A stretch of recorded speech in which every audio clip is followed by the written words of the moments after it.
Olá, pessoal. Meu nome é Aline e o meu grupo é composto pela Bianca, pela Laisla e pela Luna.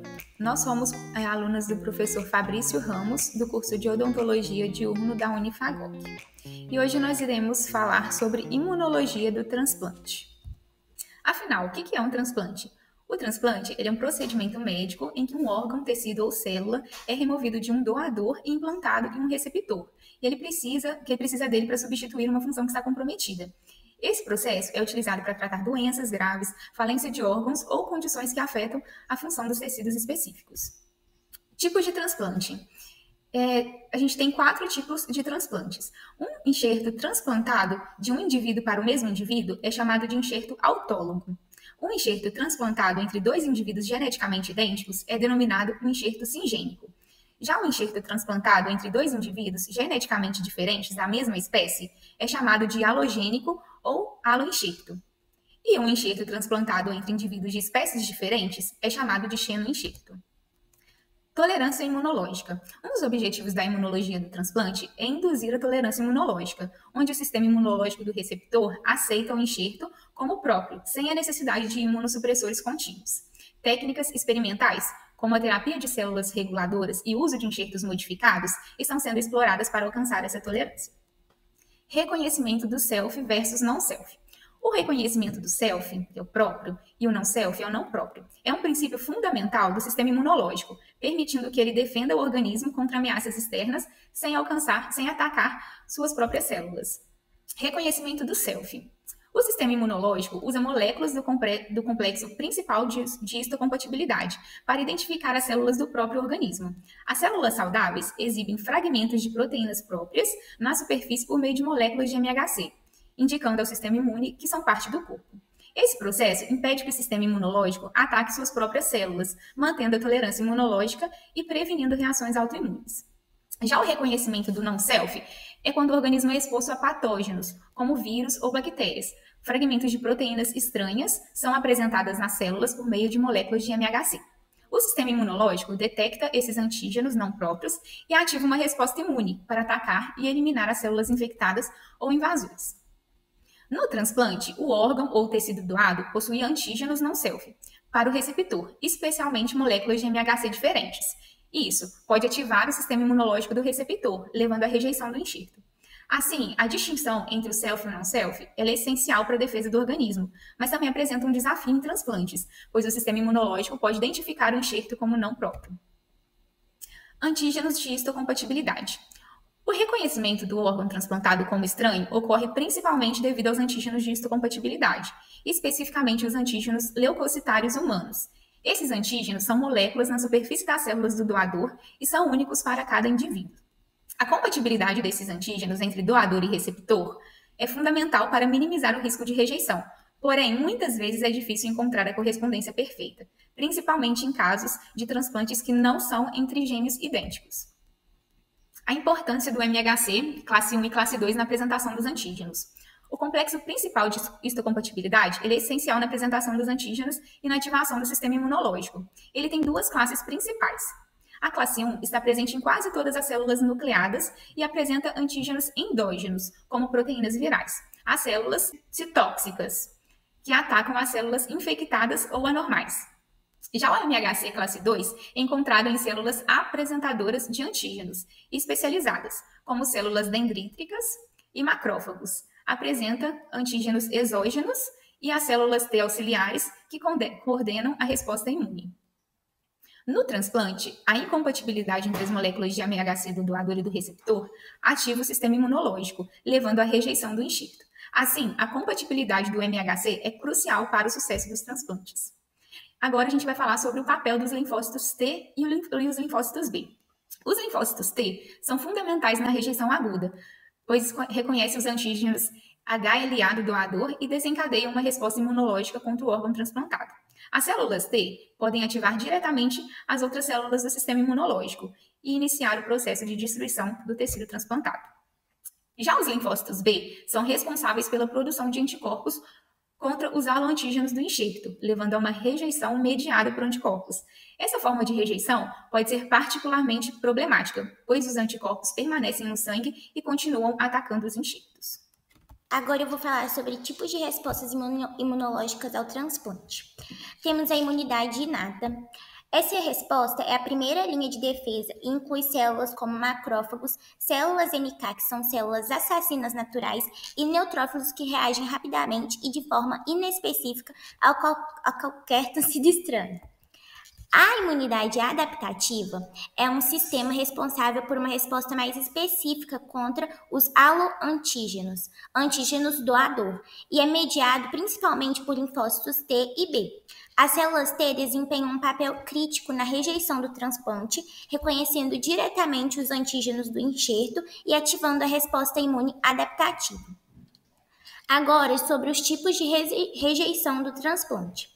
A rejeição de transplante ocorre quando o sistema imunológico do receptor reconhece o órgão ou tecido transplantado como estranho e o ataca.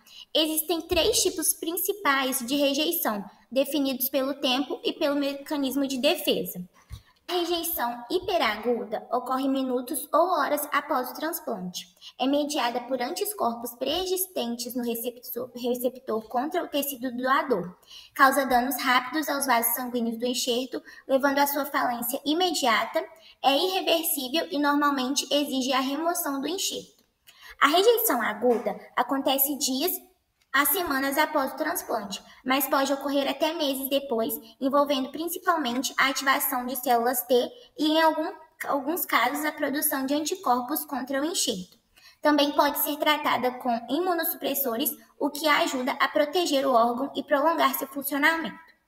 A rejeição crônica desenvolve-se ao longo de meses ou anos após o transplante, envolve inflamação crônica e mudança nos vasos sanguíneos do enxerto, levando a uma falência progressiva. Essa rejeição é difícil de tratar, pois envolve danos estruturais aos órgãos. O controle imunossupressor pode retardar a progressão, mas geralmente o dano é irreversível. Agora eu vou falar sobre mecanismos de tolerância imunológica. A tolerância central ocorre durante o desenvolvimento das células T e B na medula óssea, para células B e no timo para células T.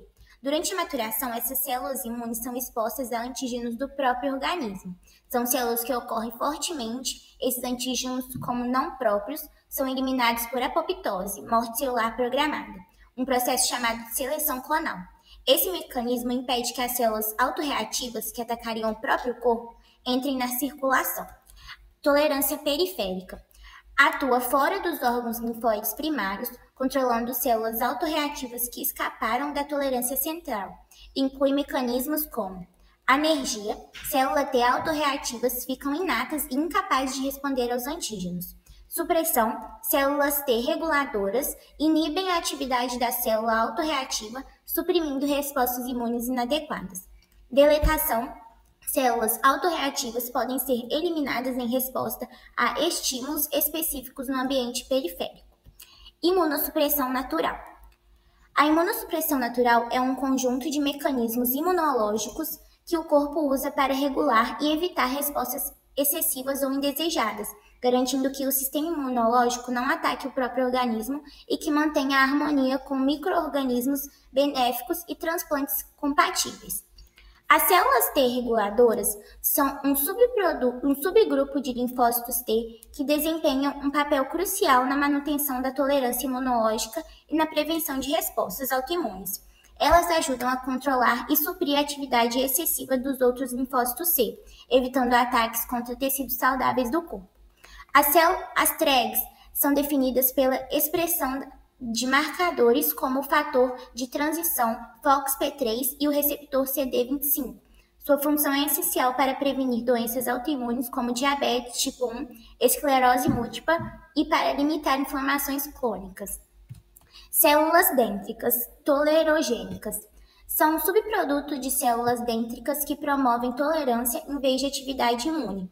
Elas apresentam antígenos de forma que induz a geração de TREGs e em vez de ativar células T efetoras.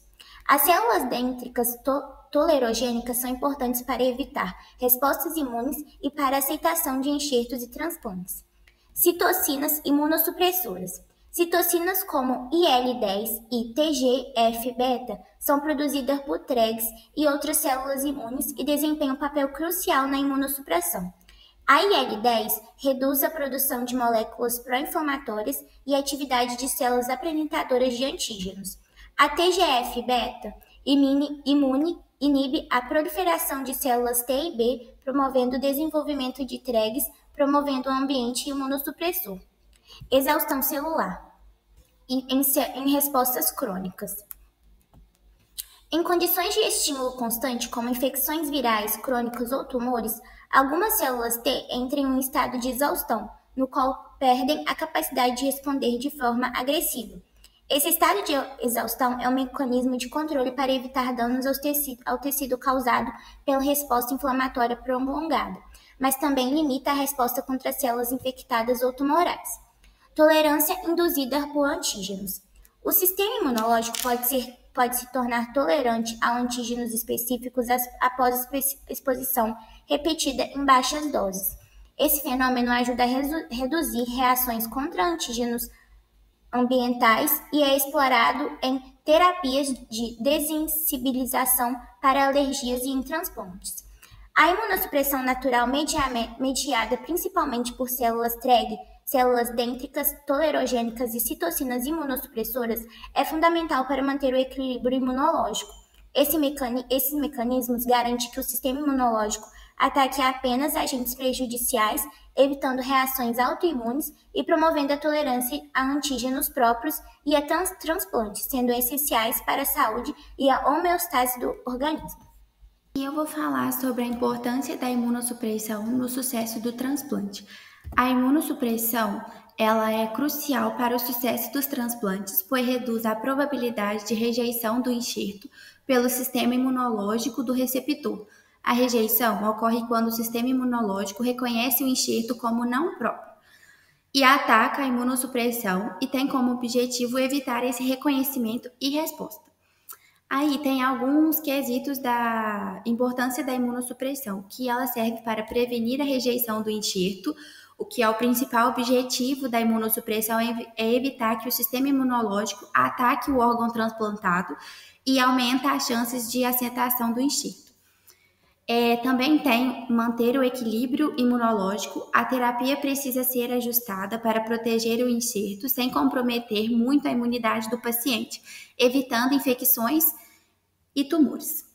E prevenir efeitos colaterais. Os medicamentos imunossupressores podem causar efeitos colaterais como infecção e problemas renais, assim como o tratamento é personalizado para minimizar os riscos, utilizando a menor dose e eficaz, combinando os fármacos ideais. Aí tem a importância da imunossupressão no sucesso do transplante. Ele aumenta a sobrevivência do enxerto. A imunossupressão, ela melhora as taxas de sucesso dos transplantes, ajudando o corpo a aceitar o órgão sem rejeitar. Também tem a redução de complicações de rejeição. Os imunossupressores diminuem o risco de rejeição hiperagudas, agudas e crônicas, protegendo o enxerto contra danos do sistema imune. E também tem a melhoria na qualidade de vida. Como a imunossupressão eficaz, o receptor pode viver de forma mais normal com o órgão transplantado, reduzindo a necessidade de tratamentos contínuos. Também temos a terapia imunossupressora. Ela é essencial para evitar a rejeição do enxerto. A terapia imunossupressora diminui a resposta imune contra o órgão transplantado, promovendo sua aceitação e funcionamento ao longo do prazo. E tem alguns objetivos dessa terapia imunossupressora, que é prevenir a rejeição do enxerto, onde ele impede que o sistema imunológico ataque o órgão transplantado, garantindo seu funcionamento adequado, manter o equilíbrio imunológico, onde controla a resposta imune ao enxerto sem comprometer a defesa contra infecções e tumores, e minimizar os efeitos colaterais, ajustar a dose de imunossupressores para reduzir o risco de efeitos adversos. Aí tem algumas fases da terapia imunossupressora, onde a primeira fase é a indução, que é realizada no momento do transplante para uma imunossupressão intensa e imediata, usando medicamentos como os corticosteroides em altas doses. E também tem a manutenção, onde ela é mantida após a indução para garantir a imunossupressão a longo prazo com doses menores e combinações de medicamentos. Também temos o tratamento da rejeição, que é a intensificação da imunossupressão em caso de rejeição aguda ou crônica, para controlar o ataque imunológico ao enxerto. E, por último, temos o monitoramento e ajuste da terapia. Temos o monitoramento regular, que é acompanhar constantemente a terapia para ajustar as doses, identificar rapidamente os sinais de rejeições ou efeitos adversos como infecções, e os ajustes individualizados, que é adaptar as dosagens e combinações de medicamentos conforme a resposta de cada paciente e o tipo de órgão transplantado. E a gente tem também os riscos e efeitos colaterais. Temos as infecções, que é o maior risco devido à imunossupressão. Temos o risco de câncer, que é o uso prolongado de imunossupressores, que pode levar ao risco de certos tipos de câncer. E temos outros tipos de efeitos colaterais, que incluem hipertensão, diabetes, toxicidade renal, entre outros. Também tem alguns medicamentos imunossupressores, que é os corticoides, os inibidores de calcineurina, os inibidores de mTOR, antiproliferativos, anticorpos monoclonais, pluriconais e inibidores de coestimuladores. E essas classes de imunossupressores, elas atuam em diferentes partes do sistema imunológico, combinando a eficácia com o manejo e o de efeitos colaterais. E aí a gente também tem a importância da combinação de imunossupressores. Combinar diferentes imunossupressores permite usar doses menores, e esse tratamento ele é personalizado de acordo com o paciente e o tipo de transplante histórico de rejeição. E a imunossupressão geralmente ela é necessária a longo prazo, com regime ajustados para proteger o enxerto com o menor impacto possível na saúde do receptor. E aí a gente tem algumas possíveis doenças do enxerto contra o hospedeiro GVHD. Que a GVHD ela é uma complicação pós-transplante de medula óssea ou de células troncos hematopoéticas, em que as células do doador atacam os tecidos do receptor. E acontece devido à resposta imune das células T do enxerto contra o organismo receptor. E aí a gente tem alguns tipos de GVDH, que é a GVDH aguda, que ela ocorre em até 100 dias após o transplante, afetando principalmente a pele, fígado e trato gastrointestinal. E a gravidade pode variar de leve a grave. E a GVHD crônica, ela surge após 100 dias, podendo durar meses ou anos, afeta múltiplos órgãos semelhantes e assemelha às doenças autoimunes crônicas. E aí a gente tem alguns fatores de risco, né? Que tem a compatibilidade do HLA, tem a idade do receptor e do doador, a fonte das células troncos, e entre outros. E a gente tem alguns tratamentos e controles da GVHD, que é a profilaxia imunossupressora, o tratamento de... E aí a gente tem tratamentos e controles da GVHD, que é profilaxia imunossupressora, tratamento da GVHD aguda, tratamento da GVHD crônica e terapias alvos específicas e avanços. Ou seja, a GVDH ela é um grande desafio nos transplantes, exigindo equilíbrio entre a imunossupressão para evitar danos e manutenções da eficácia do novo sistema imunológico. O avanço das terapias biológicas tem ajudado na prevenção e tratamento, mas o monitoramento contínuo é essencial. Agora nós vamos falar sobre as infecções e complicações que são relacionadas à imunossupressão. A imunossupressão ela é fundamental para prevenir a rejeição de órgãos e tecidos transplantados. Só que, além disso, ela vem acompanhada de diversos efeitos colaterais e complicações. Os imunossupressores eles reduzem a capacidade do sistema imunológico de atacar os órgãos transplantados, só que essa supressão também afeta a resposta imunológica contra infecções e outras ameaças, como, por exemplo, infecções virais, como o citomegalovírus, a herpes, infecções bacterianas, como a pneumonia bacteriana, infecções fúngicas, como a candidíase, e infecções parasitárias, como a toxoplasmose. Além disso, nós temos também neoplasias associadas ao transplante, como, por exemplo, linfoma associado ao transplante, cânceres de pele e outros tipos de câncer, como câncer no fígado, no pulmão e no rim. Para isso, nós temos terapias futuras relacionadas à imunologia do transplante. São utilizadas terapias com células T reguladoras. Essas células T reguladoras são as que suprem respostas imunológicas indesejadas. Podem ser manipuladas para promover a tolerância ao enxerto. Ensaios clínicos estão investigando a infusão das células tregs para promover a aceitação dos órgãos transplantados. Podemos ter também as edições genéticas, indução de tolerância imunológica. Essa indução de tolerância imunológica, já que a tolerância imunológica é um dos maiores desafios nos transplantes, o estado em que o sistema imunológico do receptor aceita o enxerto sem a necessidade da imunossupressão contínua. Então, temos também terapias baseadas em nanotecnologia. A nanotecnologia está sendo usada para desenvolver sistemas de liberação direcionados aos imunossupressores. Esses sistemas podem entregar medicamentos diretamente às células imunológicas específicas, minimizando os efeitos colaterais sistêmicos e permitindo uma dosagem mais baixa. Temos as terapias com anticorpos monoclonais e inibidores de coestimulação, que são terapias que ligam os receptores às células T e inibem a ativação imunológica, que proporciona uma imunossupressão mais específica. Temos também xenotransplante com modificação genética, que seria como, por exemplo, o transplante de órgãos de outras espécies, como porco, para humanos, que é um campo de grande interesse e principalmente para solucionar a escassez de órgãos. Temos vacinas e inomoduladores personalizados, biosprinting e engenharia de tecidos. Esses avanços na bioengenharia, permitiram o desenvolvimento de órgãos artificiais, que podem ser usados como alternativas aos órgãos humanos. E esses órgãos eles podem ser construídos a partir de células do próprio paciente, minimizando as respostas imunológicas que podem surgir.